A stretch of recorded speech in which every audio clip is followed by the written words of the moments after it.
د یو شمېر بالمقطع بستونو ازموینه د یوې شفافې پروسې په ترڅ کې واخیستل شوه.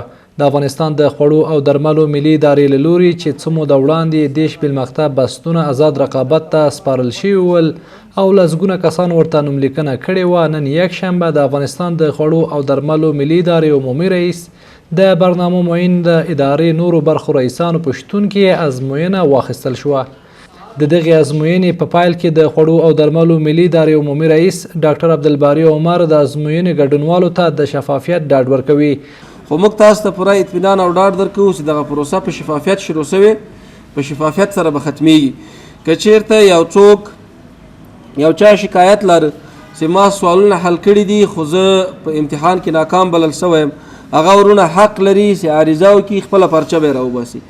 په ورته وخت کې د ازموینې ګډونوال د ازموینې له شفافې پروسې څخه خوښي څرګندوي او د خوړو او درملو ملي ادارې له رهبرۍ څخه مننه کوي چې په هیواد کې ځوانانو ته د کار زمینه برابروي. اول د شروع نه تر اوسه پورې نو الحمدلله په شفاف ډول سره نو موږ دا هیله لرو چې په نورو ادارو کې هم دغه شکل سره باید پروسه باید شفافه واوسي، په همدغه شکل سره چې امتحان واخیستل شي انشاءالله کم ځوان کادرونه چې کم استعدادونه چې دوی ته به خپل حق ورسپارل شي.